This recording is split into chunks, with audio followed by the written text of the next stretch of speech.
Wait ఇవి నేను మీషో నుంచి తీసుకున్నాను. ఇది 130 రూపీస్ పడింది, ఇది 180 రూపీస్ పడింది. ఇప్పుడు ఈ రెండు అన్బాక్స్ చేసేద్దాం రండి. అగ్స్ కూడా వచ్చేసాయి. ఇప్పుడు టెస్ట్ చేద్దాం, రెడీగా ఉండండి. ఫస్ట్ ఈ చిన్నదైతే ట్రై చేసేద్దాం.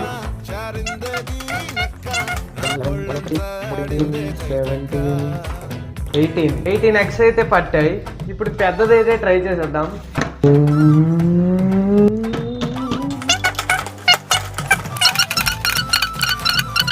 24, 25, 26. ఓకే, టోటల్ గా 26 ఎగ్స్ అయితే పట్టాయి. ఓకే, నాకైతే ఇదే బెటర్ అనిపిస్తుంది. దీన్ని మనం కిచెన్ రూమ్ లో పెట్టుకోవచ్చు, లేదా ఫ్రిడ్జ్ లో కూడా పెట్టుకోవచ్చు. ఒకవేళ ఈ రెండిటి లింక్స్ మీకు కావాలంటే కామెంట్ సెక్షన్ లో 2 అని కామెంట్ చేయండి. నేనే పర్సనల్ గా డిఎం చేస్తాను. అలాగే ఇలాంటి మరెన్నో రివ్యూస్ కోసం మన పేజ్ ని అయితే ఇప్పుడే ఫాలో చేసుకోండి.